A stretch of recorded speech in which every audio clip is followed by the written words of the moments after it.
दोस्तों, आप सभी का फिर से स्वागत है एक नए वीडियो में। आज की इस वीडियो में हम बात करने वाले हैं, जब हम एक विद्युत द्विध्रुव को समरूप विद्युत क्षेत्र में रख देते हैं तो समरूप विद्युत क्षेत्र उस विद्युत द्विध्रुव पर कितना बल लगाता है और कितना बलागुण लगाता है। तो ये वीडियो आप सभी के लिए काफी ज्यादा इंपॉर्टेंट होने वाली है, क्योंकि बोर्ड एग्जाम के अंदर ये डेरिवेशन आपसे पूछी जाती है।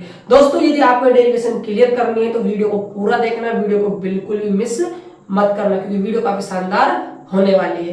यदि आप चैनल पहली बार आए हो तो चैनल को सब्सक्राइब कर लीजिए, वीडियो को लाइक कर दीजिए और साथ ही साथ व्हाट्सएप ग्रुप का लिंक मैंने डिस्क्रिप्शन बॉक्स में दे रखा है भाई, उसको भी आप जरूर ज्वाइन कर लीजिए, क्योंकि जितनी भी आपके बोर्ड से लेकर अपडेट है वो सब आपको व्हाट्सएप ग्रुप में मिल जाती है। तो स्टार्ट करते हैं वीडियो को। देखिए, तो लिखा हुआ है हेडिंग, जैसा कि आप सभी को दिख ही रहा है, समरूप विद्युत क्षेत्र में स्थित विद्युत द्विध्रुव पर लगने वाला बल एवं बलागुण। तो दोस्तों, मैंने आपको डेरिवेशन करने का एक तरीका बता रखा है। जैसा डेरिवेशन का पार्ट है उसके अकॉर्डिंग आप डायग्राम बनाओ।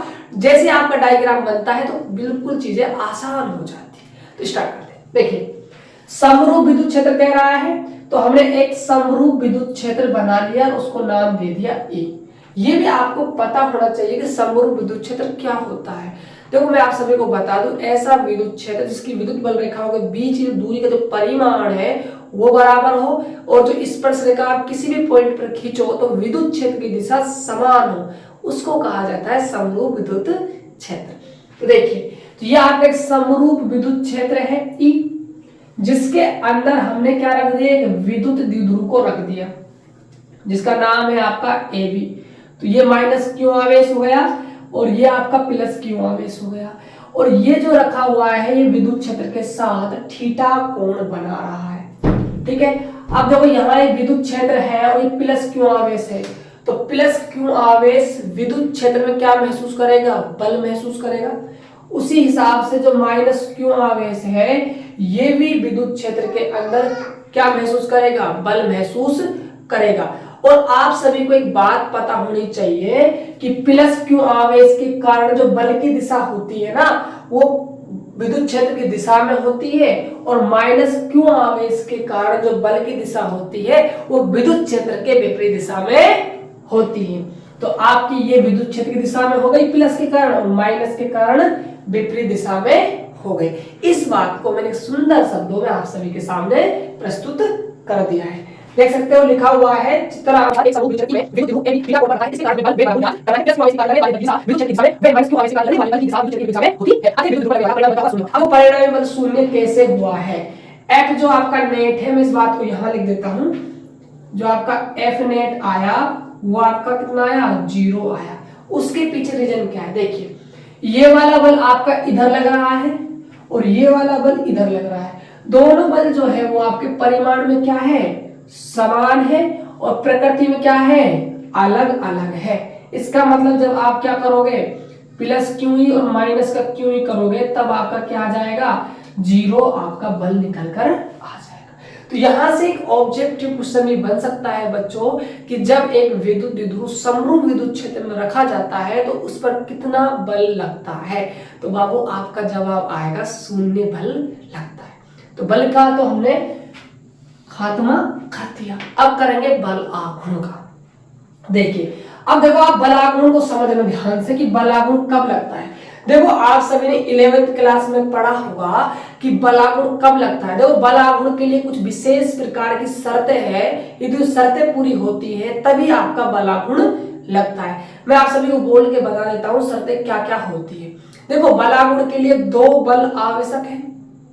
दोनों बलों की जो क्रिया रेखा है, जहां वो कार्य कर रहे हैं, वो अलग अलग होनी चाहिए, पहली बात। और दूसरी बात, और दोनों बलों की जो दिशा है ना वो विपरीत होनी चाहिए। दोनों बलों की क्रिया रेखा अलग अलग और दोनों बलों की जो डायरेक्शन है वो भी अलग अलग यदि हो जाएगी तो वहां आपका बलागुण लग जाएगा। अब डायग्राम थोड़ा ध्यान से गौर फरमाइएगा। देखो, एक बल तो आपका ये रहा जिसकी क्रिया रेखा ये रही, एक बल ये रहा जिसकी क्रिया ये रही। 2 बल मिल गए, दोनों बलों की क्रिया रेखा क्या है, अलग अलग है, और दोनों बलों की दिशा भी अलग अलग होनी चाहिए। तो आप देख ही पा रहे होंगे, एक बल तो इधर लग रहा है और एक बल आपका इधर लग रहा है। इसका मतलब दोनों बलों की डायरेक्शन भी अलग अलग हो गई, तो यहाँ बल आघूर्ण कार्य करेगा। तो देखिए बल आघूर्ण का जो फॉर्मूला होता है तो मैंने लिख भी रखा है, परंतु हम पाते हैं कि दोनों बलों की दिशा व क्रिया रेखा अलग अलग होने के कारण विद्युत द्विध्रुव पर बल आघूर्ण कार्य करेगा। तो बाबू बल आघूर्ण का जो फॉर्मूला है वो होता है टॉर बराबर बल गुणा दोनों बलों के मध्य की लंबवत दूरी। अब दोनों बलों की लंबवत दूरी को मैंने इस डायग्राम को उठाकर यहां रख दिया है, जिससे कि आपको आसान शब्दों में समझ में आ जाए। तो दोनों बलों की लंबवत दूरी कौन सी होगी, ये समझना आप सभी के लिए काफी ज्यादा इंपॉर्टेंट है। तो ध्यान समझिएगा। देखो एक बल आपका ये रहा, एक बल आपका ये रहा, तो दोनों बलों की जो लंबवत दूरी है ये आपकी जो लंबवत दूरी हो जाएगी। मतलब यहां से लेकर जो यहां तक की डायरेक्शन है ना आपकी ये वाली, ये आपकी लंबवत दूरी है। लंबवत है ना बच्चों, तो यहाँ पर एंगल बन जाएगा 90 डिग्री। और ये कितने कोण के साथ है, ये आपका थीटा कोण है। यहाँ आपका प्लस क्यू आवेश है और यहाँ आपका माइनस क्यू आवेश है। तो अब हमें बल आघूर्ण की गणना करनी है। देखिए तो टॉर बराबर बल गुणा दोनों बलों के मध्य की लंबवत दूरी। तो बल कितना लग रहा है, क्यू ई। तो यहाँ भी क्यू ई है, यहाँ भी क्यू ई, तो बल लग गया आपका क्यू ई गुणा दोनों बलों के मध्य की लंबवत दूरी। तो इस पॉइंट को आप नाम दे दो सी। तो कितनी है, एसी, ऐसी नहीं बीसी, बीसी बीसी है ना, ऐसी तो आधार हो जाएगा बीसी। तो यदि आप बीसी बच्चों निकाल देते हो तो आपका बल आघूर्ण आ जाएगा। तो यहां आपके दिमाग की बत्ती जलनी चाहिए, ये दिमाग और दिमाग की बत्ती। अब देखिए आप बीसी को कैसे निकालोगे। तो बीसी है ये वाली भुजा, तो आप देखो यहाँ एक एंगल आपका 90 हो गया। इसका मतलब जब किसी त्रिभुज के अंदर एक कोण 90 डिग्री का हो जाता है तो वो त्रिभुज आपका समकोण त्रिभुज बन जाता है। ठीक है, ये आपका एंगल थीटा है। आपको ए भी भुजा की लंबाई पता है कितनी है, 2a। आप सभी को पता होगा कि बीच की दूरी कितनी होती है, 2a होती है।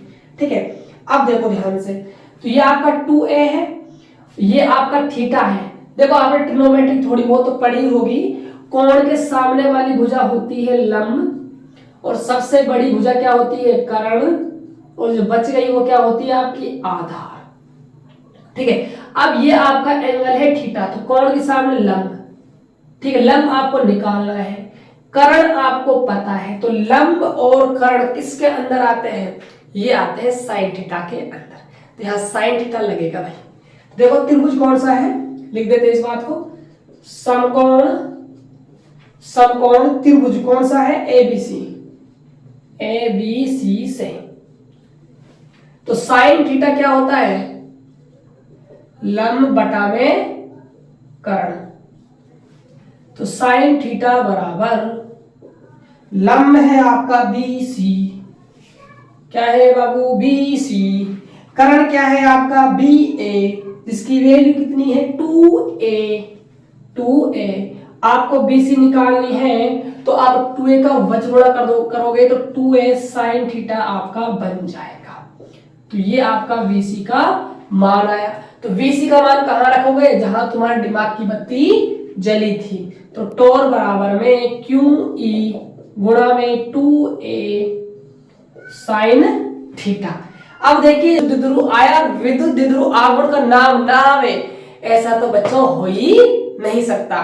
तो विद्युत द्विध्रुव आघूर्ण भी पिक्चर में आएगा। ठीक है, तो ध्यान से देखिए विद्युत द्विध्रुव आघूर्ण का फॉर्मूला क्या होता है, आप कहोगे गुरुजी P वेक्टर बराबर 2a डॉट q होता है। क्या कहीं नजर आया, तो आप कहोगे देखो 2a ये रहा गुरुजी और गुणा में देखो q ये रहा, तो इसके स्थान पर हम P लिख सकते हैं। तो टॉर बराबर P E बचा और क्या बचा, साइन थीटा बचा। तो ये आपके पास सूत्र निकल कर आ गया बल आघूर्ण का। मैं ये कहता हूं बच्चों इतना लाजवाब फॉर्मूला है, इसके ऊपर काफी शानदार क्वेश्चन बनते हैं। ठीक है, हालांकि मैं क्वेश्चन आपको करवाऊंगा न्यूमेरिकल हर हेडिंग से संबंधित, आप घबराइए मत। जो पढ़ाया जा रहा है आप उसको पढ़ते हो तो बोर्ड एग्जाम में जो आपका स्कोर है वो 95 प्लस हो जाएगा। ये मैं दावे से नहीं वादे से कहता हूं। तो देखिए तो टॉ बराबर पी साइन थीटा आपका आ गया। यदि आपको कहे कि इसको सदिश रूप में लिखिए तो आप सदिश रूप में कैसे लिखोगे वो देख लीजिए ध्यान से। तो टॉर बराबर वेक्टर, देखिए साइन थीटा आया है तो साइन थीटा हमेशा देता है क्रॉस, कॉस होता है तो वो देता है आपको डॉट। तो ये आपको पी वेक्टर और आपको ई वेक्टर दे देगा। ये आपका सूत्र निकल कर आ गया। कुछ विशेष प्रकार की कंडीशन है, जब विद्युत द्विध्रुव को 90 डिग्री पर रखा जाए, 180 डिग्री पर रखा जाए, 0 डिग्री पर रखा जाए, तो आप एंगल की वैल्यू यहां पर रख दीजिएगा, वो आपका वाला गुण निकल कर आ जाएगा। तो आप स्क्रीनशॉट ले लीजिए एक बार इसका, मैं थोड़ा साइड में हो जाता हूं जिससे कि आप सभी इसको नोट कर सको। आई होप कि आपने स्क्रीनशॉट ले लिया होगा। तो दोस्तों ये था आपका इंपॉर्टेंट एक डेरिवेशन जो हमने इस वीडियो के अंदर इसको समाप्त कर दिया है। आप सभी बच्चे जाते जाते ये बताना ये वीडियो आपको कैसी लगी, चाहे अच्छी लगी हो बुरी लगी हो, आप सभी बच्चे कमेंट बॉक्स में एक बार जरूर लिखकर बताना। तो मिलते हैं नेक्स्ट वीडियो में, तब तक के लिए जय हिंद जय भारत।